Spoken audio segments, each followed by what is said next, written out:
యేసుక్రీస్తు నామంలో ఈ ప్రోగ్రాం చూస్తున్న ప్రతి ఒక్కరికి హృదయపూర్వక వందనాలు తెలియజేస్తూ ఉన్నాను. పరిశుద్ధాత్మ దేవుడు నాకు చూపించి ఉన్న పరలోకము నరకము అనే యొక్క వీడియోస్ ఎన్నో మీరు చూసి ఉన్నారు. ఆ యొక్క వీడియోస్లో ఎన్నో విషయాలు తెలుసుకొని ఉన్నారు. నిజముగా పరలోకము నరకము, ఈ భూమి మీద పుట్టిన ప్రతి మనిషి కూడా చనిపోయాక పరలోకమా నరకమా అనే స్థలానికి మనము చేరవలసి ఉన్నది. కానీ ఈ భూమి మీద పుట్టిన ప్రతి మనిషి కూడా ఎక్కువ శాతము నరకంకే ప్రవేశం, పరలోకానికి తక్కువ.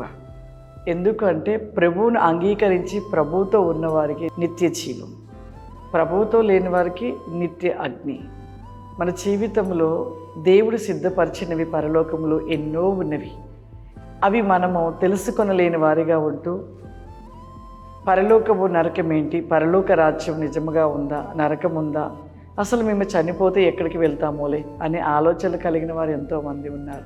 అందుకే ప్రభు ఈ అంత్య దినములో అనేకులకు కూడా పరలోకము నరకము అనే యొక్క ఎన్నో విషయాలను ప్రభు చూపిస్తూ ఉన్నాడు.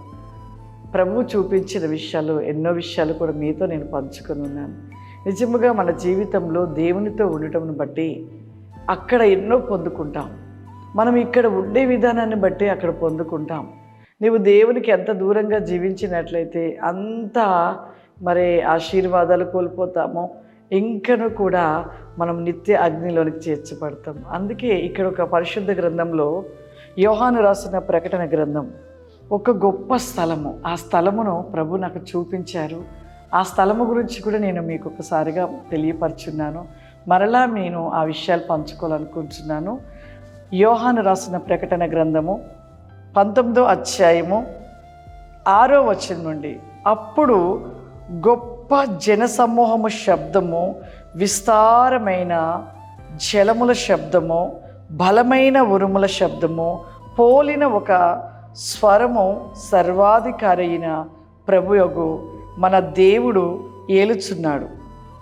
ఆయనను స్తుతించుడి, గొర్రెపిల్ల వివాహ ఉత్సవం సమయం వచ్చి ఉన్నది, ఆయన భార్య తనను తను సిద్ధపరచుకొని ఉన్నది గనుక మనము సంతోషించి ఉత్సాహించి ఆయనను మహిమపరచెదమని చెప్పగా వింటిని. ఇక్కడ యోహాను గారిని మరి ఆత్మవశుడిగా ఆ పరలోక రాజ్యంలోనికి కొనిపోయినప్పుడు యోహాను గారు చూసినవి, యోహాను గారు అక్కడ వినినవి, అక్కడ మాట్లాడుతున్న మాటలను కూడా ప్రకటన గ్రంథంలో రాయబడి ఉన్నవి. నిజమే, ప్రభు ఈ అంత్య దినములో అనేకులు కూడా మరి అనేక విషయాలు పరలోకములోనే తెలియపరుస్తూ ఉన్నాడు.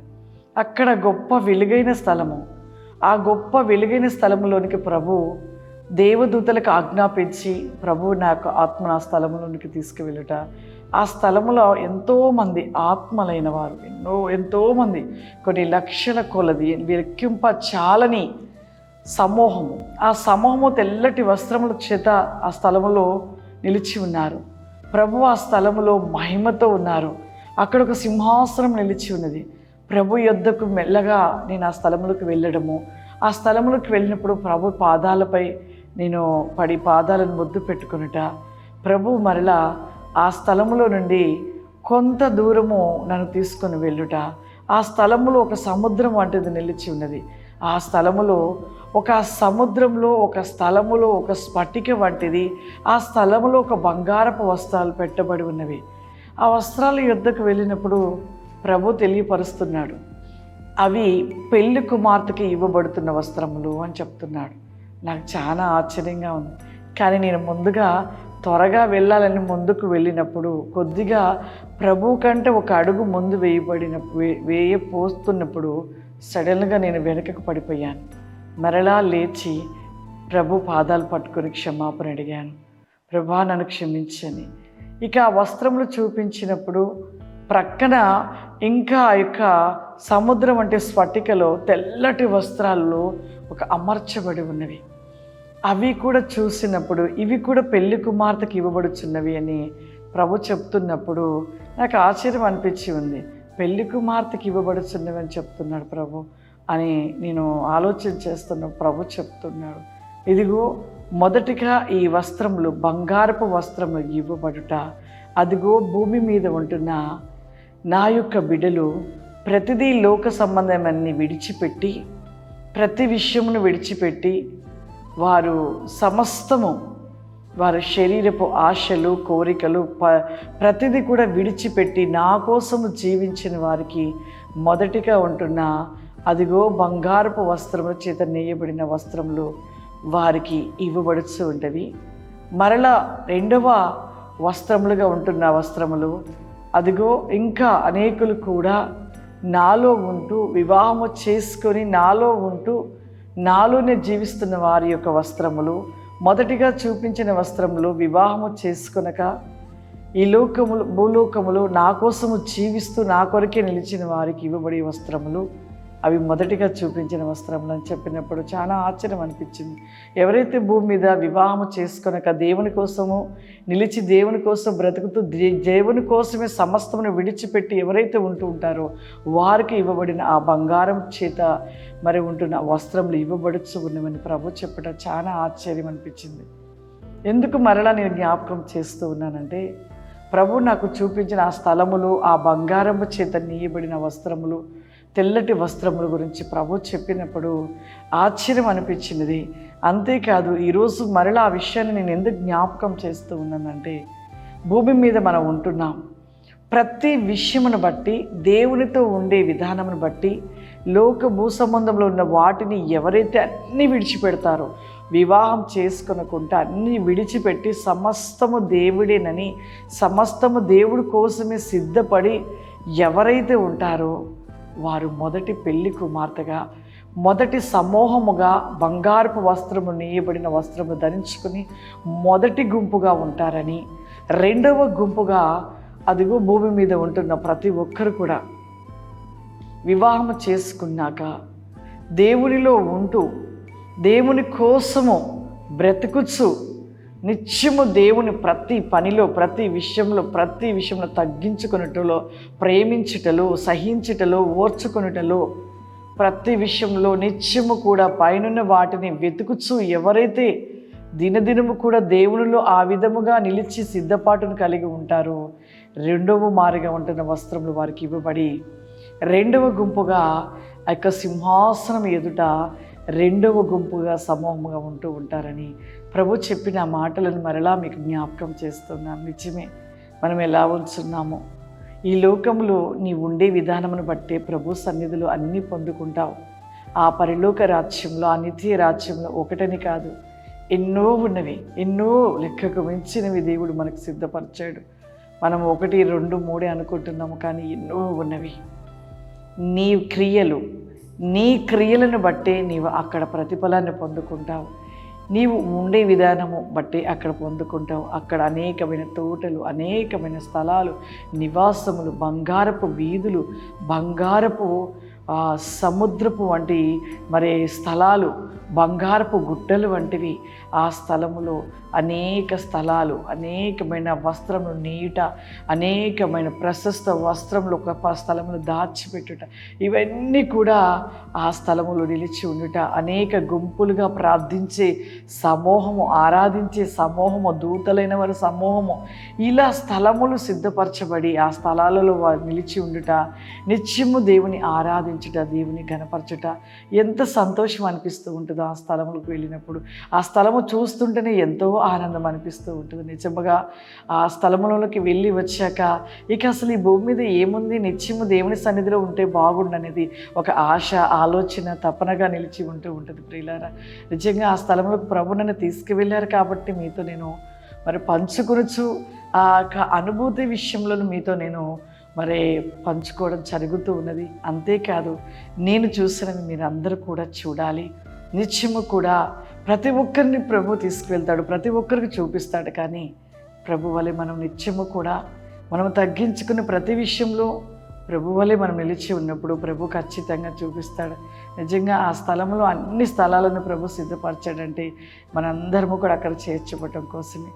ఒక్కొక్క క్రియ, ఒక ప్రవక్తలను బట్టి, ఒక క్రియలను బట్టి కొంతమంది ఆత్మలైన వారు తోటలలో, కొంతమంది ఆత్మలైన వారు మరి నివాస స్థలములో, కొంతమంది ఆత్మలైన వారు కొన్ని యొక్క ద్రాక్షారసం అవన్నీ సిద్ధపరుస్తున్న స్థలాలలో ప్రభు యొక్క మధ్యాకాశంలో పెళ్లి విందులో ప్రతి ఒక్కరము కూడా ఆ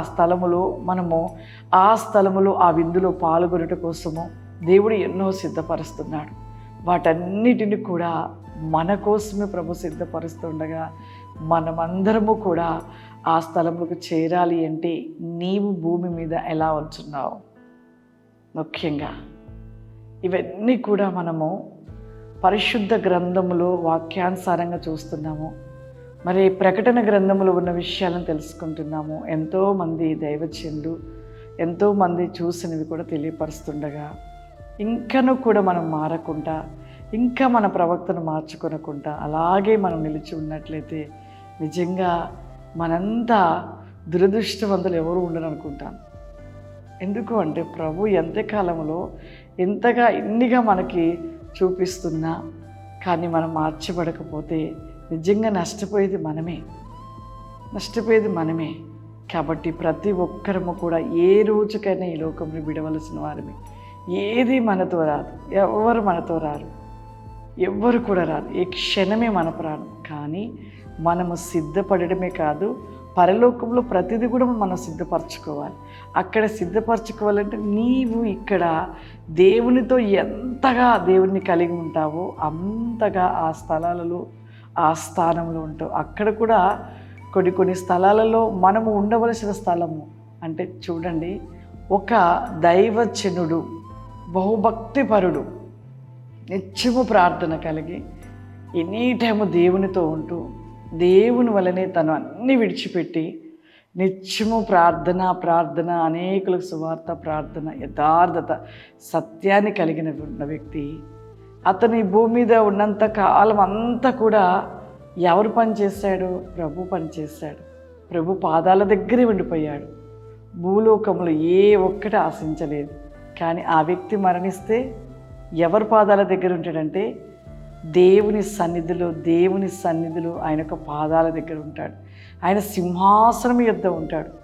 ఎన్ని దాటుకుని వెళ్తాడంటే అక్కడ ఉంటున్న తోటలైనా కానీ, వస్త్రం నేసే స్థలమే కానీ, ఇంకా అనేక స్థలాలలో ఉంటున్న ఆ స్థలాలే కానీ అవన్నీ దాటుకొని డైరెక్ట్గా దేవుని సింహాసనం ఎదుట దేవుని పాదాల దగ్గర వెళ్ళి ఆయన సన్నిధి ఆయన దగ్గరలో ఉండడము అది ఎంత ధన్యతకరం, ఎంత గొప్ప విషయం.